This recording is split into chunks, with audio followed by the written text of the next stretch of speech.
kita memahami. Berarti ketika kita berinteraksi pada harta, jangan letakkan harta itu menguasai harta kita, menguasai hati kita. Makanya biasakan Pak, kalau tiba-tiba ada yang bermasalah dalam urusan kehidupan kita, kita pisah dulu, ini urusan dunia atau akhirat. Urusan dunia dibuat ringan. Nah itu sikap zuhud.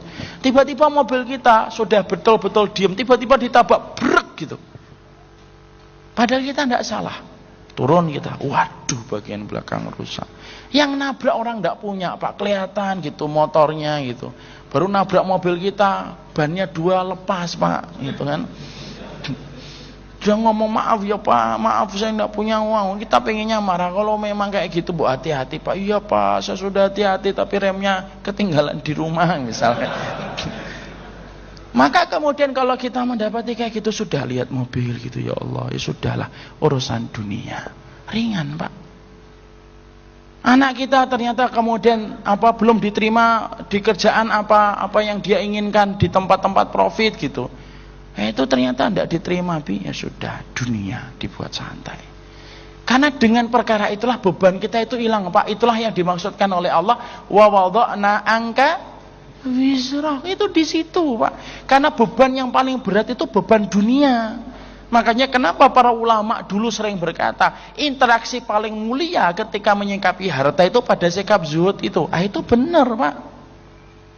Dan itulah yang menjadikan akhirnya kita ngerti, kalau kemudian kita sudah tidak terlalu menempatkan dunia itu menjadi yaitu obsesi terbesar dalam kehidupan kita, ringan Pak. Hidup kita itu dalam kebaikan itu jadinya ringan Pak.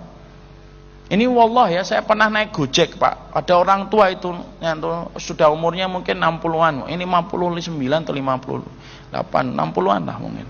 Lo naik Gojek sama saya ketika saya terjebak macet ketika akan ngajar di salah satu masjid di Jakarta Pusat.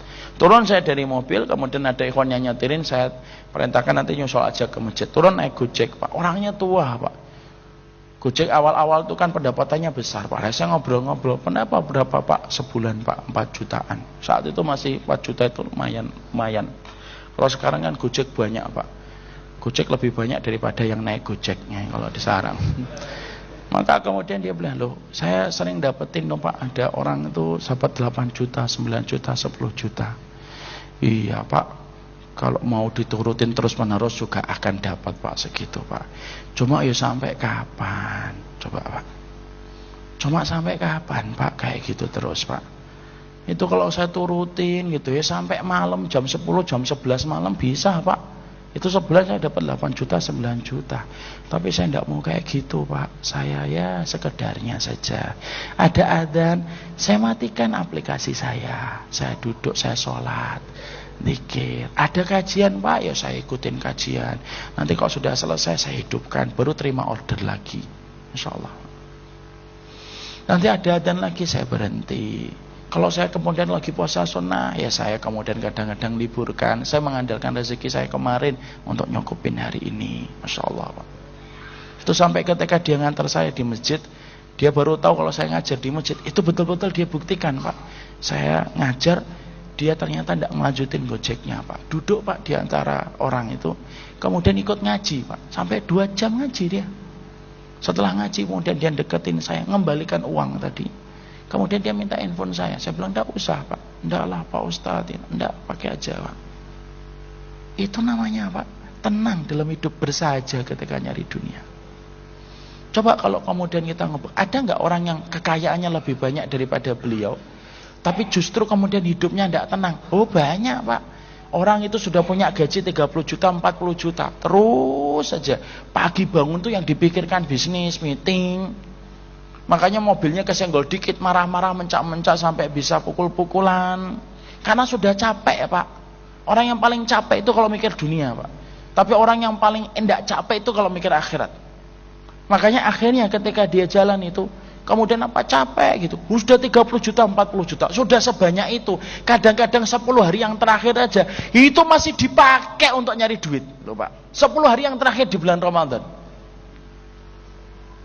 Sudah nyari setahun, Allah minta 10 hari yang terakhir sudah selesai, masuk ke masjid. Lu masih dijadikan 10 hari yang terakhir itu masih dipakai untuk nyari dunia. Ya tidak cukup-cukup itu Pak. Ya enggak? Kemudian rumahnya masih nyicil 15 tahun. Mobilnya masih nyicil 23 tahun.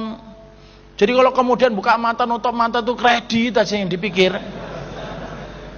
Padahal kerjanya sudah 20-30 juta Pak. Kenapa dia dalam hidup keresahan semacam itu? Ya maaf. Sebagaimana kata para ulama, orang kalau kemudian yang difikirkan dunia ketika dia bangun dan ketika tidur, kalau ketika baru membuka mata yang kita fikirkan dunia, kekalutan tiada parah, kepayahan tiada kemudian tiada henti, dan kemudian kegilaan tiada pernah kemudian terakhir, tidak pernah berakhir. Kan gitu akhirnya Pak. Coba lihat Bapak ojek tadi. Saya tanya, beliau bukan tukang pondok, bukan anak santri pondok, bukan orang ustadz, bukan orang yang tampaknya kemudian dari Madinah, enggak Pak. Cuma tamatan kemudian MTS, dia bersahaja, motornya pun biasa Pak. Tapi menikmati hidupnya itu kerasa. Menikmati hidupnya kerasa. Sore pulang Pak, ketemu lagi dengan keluarganya. Berkumpul maghrib, sholat, kemudian ke masjid katanya. Isya pulang ngobrol dengan istrinya, kemudian istirahat Pak. Coba Pak. Kita ini Masya Allah, berangkat sebelum matahari terbit. Lo pulang matahari sudah tenggelam setenggelam-tenggelamnya. Ini baru pulang kita.